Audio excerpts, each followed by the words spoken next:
All right, what's happening, everybody? We are live for another Midwest Swing podcast and simulcast on Periscope here. I am your host, Brandon Warren. You can find me on Twitter at Brandon_Warren, and you can find Midwest Swing on Twitter at Midwest Swing Pod. We are part of the Cold Omaha Podcast Network. Cold Omaha and Zone Coverage can be found on Twitter at Zone Coverage MN. Again, we are coming at you live here. It's a little bit late, so I apologize for that, but getting on here as best we can. Had to charge up the phone. Been on vacation for the last week or so and heading out on another one here next week. So we're going to try to squeeze some stuff in over the weekend to make sure that we keep our content up and make sure that we're keeping up with everything. Obviously, a very disappointing loss to the Astros tonight. Houston goes up 10-0 in the first 3 innings. Twins hold them down the rest of the way, but it can only score 4 runs. So, 5 runs. 10-1 it was after 3 innings, not 10-0. So, obviously a very weak pitching effort from Jose Barrios to start. 40-some pitches in the second inning. Did not get out of the second inning, which is discouraging. A little discouraging that Paul Molitor let him throw 46 pitches in the second inning as well. And granted, wasn't really his fault. Jorge Polanco with a misplay and just shoddy defense in general. So, yeah, it was a difficult start. Barrios has had about 3 or 4 difficult starts in a row, and so it's possible he's hitting a bit of a wall. Obviously, he's faced some pretty tough offenses here in the last stretch. I know Boston was one of them, Baltimore was another, Houston. So he's just kind of hitting a tough stretch. It doesn't get any easier next time out with the Yankees coming to town.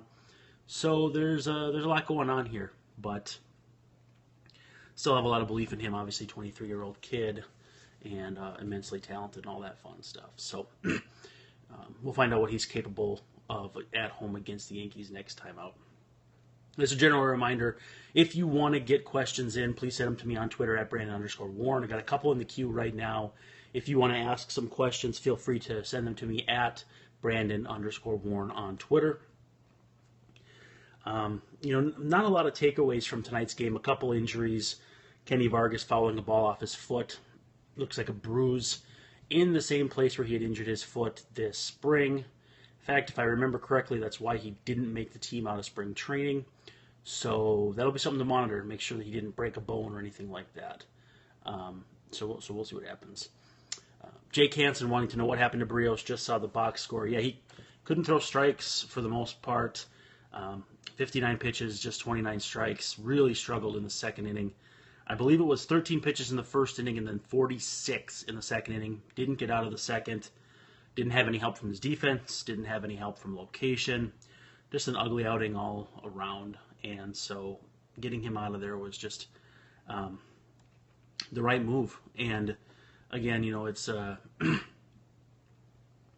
it's difficult to really fault Molitor for doing that, even though you don't want to have your bullpen get chewed up in the first game of the second half, but you don't really have a choice because you can't let Barrios keep gutting it out that long with that many pitches in one inning and keep going to him. So I think it was a justified move to get Barrios out of there, and in fact he could have done it earlier. It just was not a good night, though. Phil Hughes struggled as well. The home run to McCann I don't really have a problem with because that pitch was about 4 inches off the plate as far as height. But the one he gave up to Marwin Gonzalez was absolutely tattooed and in a terrible spot. And I mean, again, those happen, but it just was not a good pitch. And so, not a great night for Hughes in his inning and a third of work. Every other reliever after that did well. I think there were some jams, obviously. Ryan Presley working out of one. You got Buddy Bo Shears. You got Trevor Hildenberger, Matt Belisle all throwing scoreless frames the rest of the way. So, yeah. Jake Hansen wondering how good are the Astros. I mean, they're not as good as they've played the Twins so far in that I don't think the Twins would play them every single night and give up 10 runs, but they are a damn good baseball team. Pitching-wise, they're solid. Bullpen-wise, solid. Flamethrowers everywhere. Offensively, they don't have an easy out in the lineup. I mean, Alex Bregman is hitting 9th. Marwin Gonzalez is slugging .590 and hitting 8th. Carlos Beltran's having a rough year. He shouldn't be hitting as high as he is in the order. And Brian McCann is good, but not a stud like some of the guys he's hitting around. But man alive, that lineup, they've eaten Barrios alive twice now this year, and so it's amazing. Matt says he likes what we're doing with Read It All Day on August 1st. Look forward to reading. Yes, so this is a thing I want to do on August 1st, is have people send me the best thing they've written all year. I will tweet it out for them. And, it's just called Read It All. I want people to have a bigger platform and us to start reading more of people's stuff. Because honestly, you see Ken Rosenthal News and Jason Stark and all these guys that deserve these platforms are having trouble with it, let alone people like all of us writing that are not getting our chances to be read by as many people as we deserve. So if I can spread some awareness and maybe make it a more periodic thing, hopefully that can help, and we'll see what happens. I don't know that it's going to draw a ton of awareness because I don't want to overrate my presence on Twitter, but we'll give it a go and see what happens. Let's do this. Let's take a few questions from the chat. If you do have questions, send them to me at Brandon_Warren. There's only 2 in there right now, so please, please, please feel free to send some to me on Twitter. Again, at Brandon_Warren, and we'll be sure to get it answered. Austin says, what can you do with Phil Hughes other than DFA him? He obviously does not belong anywhere near a 25-man roster. I mean, he's probably the long guy at this point, and where it's going to get really tricky is when Justin Haley is ready to come back. Are they going to designate him and then send him back to Boston? It's kind of dicey here. I mean, I'd like to argue and say that Phil Hughes deserves to be on the roster, but I can't. He just hasn't been good enough to do that. So I don't know if they can designate him with 2 full years left on his deal and send him down to the minors, or outright release him and pay him off and have him go his way. But it just hasn't been a good season. Hasn't been a good trip through the pen, and it's going to get interesting as guys start getting ready to come back. Whether it's Craig Breslow, Bartolo Colon's going to need room to get into the rotation, and it's going to be interesting to see what happens when Haley's ready to come back. So if they decide they want to move on from Hughes, they can designate him and figure out. I think they'd probably release him rather than outright him to AAA. But I think there's a fairly good chance they'll take him off the roster. So we'll see what happens here. But it's just a matter of the roster's going to bunch up on him, and other injuries might creep up as well. We've seen the Vargas and Buxton injuries this evening. Buxton, we didn't touch on quite yet with the groin issue. So we'll see if Buxton's good enough to go tomorrow. Same thing with Vargas. I think Mauer's slated to come back as early as tomorrow. So we'll see what happens. But yeah, I think that I think it's going to be tough to keep Hughes around all season if he does not improve and quickly. And frankly, I just don't know that he has the ability. He's he's limited by his velocity, and he's limited by his stuff. And we saw that tonight first and foremost. So we'll see what happens. I see Jake Hansen saying Belial must go. Yeah, I mean, I thought he had to go too, but now he's been markedly better over the last few weeks, and so I don't think they're going to move on from him quite yet. And I probably would have by now. I'm surprised it hasn't happened yet. And at this point now, I think he's working on like a sub-1 ERA over his last 10 appearances. So when a guy's running like that, you probably aren't going to cut him. So as much as I agree that Belial should be gone or should have been gone by now, I think he's in a groove now where they're just going to have to kind of roll with him. The other question comes from Joan. She says, is it time to explore other shortstop options? Polanco has cost the Twins some runs, and they can't afford that. Defense is paramount for this team. No, I don't really think that I think they should be playing Eduardo Escobar at shortstop more often than they are, but defensively, Polanco's been more good than bad. I don't know. Again, I know that the expectation was that his bat would carry the glove. It's been the other way around. And, bad plays are exacerbated on a difficult night like tonight where, the runs come back and really bite you. But shortstops have plays like that happen even to good shortstops. It's not just, every single bad play by Polanco has to be magnified. And he's made way more good plays than bad plays. Is it still a work in progress? Yes, but if they explore other shortstop options, it's going to be Eduardo Escobar. It's going to be A-Ray Adrianza. We got to keep an eye on Adrianza coming off the DL too. They're going to have a roster crunch there as well. But if they're going to go with internal options as far as shortstop, I don't think it's going to be it's not going to be Nick Gordon or Angel Vielma, who a lot of people want. Dumb MN Sports Guy wants to know, how good are the Twins pitching prospects compared to the rest of baseball? That's a good question. I think Fernando Romero, I think I saw Keith Law say he was just outside his top 50, which is probably going to make him the high man on Fernando Romero. Flashy guy at Double-A, pitching really well, and is on the 40-man roster, which makes him a natural possibility for the big league team at some point this year. So we'll see what happens there. But, he's in the thick of things among right-handed starting pitching prospects where maybe, I don't know, he's probably like 8th or 12th best, somewhere in there maybe. Maybe the same for Gonsalves among lefties. He's sneaky good. I think Gonsalves is he's a little bit unheralded.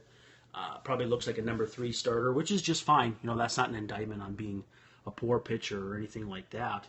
But I don't think anybody thinks he's going to be an ace or anything like that. So they've got some pretty decent starting pitching prospects. Cole Stewart, who pitched tonight for Chattanooga, starting to look a little better as well. 7 strikeouts tonight, including striking out the first inning in order, 1, 2, 3.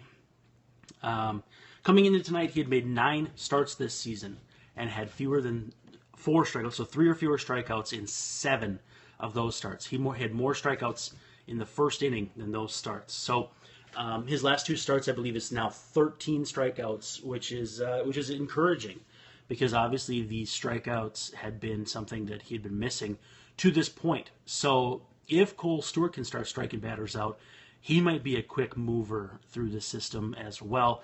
He's going to need a little more time at Double-A, of course, but I do think that it's encouraging to see how far he has come from the guy who was striking out just 1, 2, 3 batters per game, and putting up numbers in spite of himself, looking like a Mike Pelfrey down there. Hopefully, he can keep up the ground ball rate while striking batters out. So it'll be interesting. I'll probably break down his last couple starts as far as ground balls, just to see if he's also getting grounders in addition to strikeouts. Because if he's ground balls and strikeouts with pretty good command, he can rise back up this farm system ranking pretty quickly. So I'm encouraged by what he's done. He's not on any radars, don't get me wrong. He's fallen completely off the radar nationally, but that's okay. It's not that big of a deal. But I don't know. They don't really have any other standouts. I know Aaron Slegers is, at AAA, and some people think he could be another Chris Young type, which is, not a sexy prospect, but is, possible big league starter. Ryan Eads has kind of gone back and forth in terms of pitch quality from the rotation and bullpen. It could be a guy that sneaks up here at some point. Felix Jorge, another kind of guy that's maybe a 4th, 5th starter hybrid kind of guy, but needs a little more time in the minors. So to make a long story even longer, I would say they're probably middle of the pack would be my best guess as far as quality of pitching depth in the farm system. I don't think it's particularly a strength, obviously, but they do have some guys who will help them in the fairly near future. So it's nice that it's not all depth down at low A or high A, and there's some guys down there that are interesting as well. And I do think the bullpen too. There are some interesting arms, whether it's maybe hurt guys like Tyler J or Nick Birdie, but Luke Bard is pretty interesting, and I still think Mason Melitakis could be interesting. We'll see what happens with his velocity. I'm still a Nick Turley guy, and I know people are going to make fun of that, but when you throw 94, 96 from the left side and have a pretty good curveball, you can make that work. And so I think they'll, maybe they bring him up and he's the long guy and Phil Hughes gets the boot. We'll see what happens. But he's obviously got a live arm and can do some things that other guys in this organization cannot. And, his last outing at Rochester was out of the bullpen. Now, I know that the Rochester rotation is getting to be a little bit full. In that obviously Bartolo Colon is in part of that, and Justin Haley's in that rotation. Dylan G is in that rotation. Those are all guys who could be out of the rotation in no time. G has an opt-out date of the 15th, which I believe is today? We are past midnight here, so I think that might be today. I don't know if he's going to opt out, but he has potential to be the starter on Tuesday if they don't think Cologne is ready. Haley won't start there for long because he's on a rehab and has to come back. Tepish just got taken off the DL, but he got taken off his rehab. He's still on the DL, but they will probably activate him whenever they make a move for whoever's going to start on Tuesday. So the rotation in Rochester is a little choppy, but I think Turley will probably jump back in there now. I do think, though, that Turley, if they do move him to the pen, could and should be back with the Twins pretty quickly, because I do think he can help them in a considerable sense as a long guy. Maybe not a Chris Davinsky necessarily, but a good backup for Tyler Duffy, who's been overworked by the Twins so far this season. So, all right, guys, I'm probably going to wrap it up a little bit early, well, a little bit late, but a little bit quickly. We've got about 16 and a half minutes here. But thanks, everybody, for joining, and we will do a couple more of these shows before I get back out on the road. I'm going to try to talk to either Byron Buxton on Monday, or I know Boog Shambi of ESPN is calling the Tuesday night game, and will hopefully be at Target Field on Monday to chit-chat with me for a little podcast action. So keep an eye on us, because we're going to do some fun stuff here in the next few days before I hit the road again. Thanks for joining. Peace.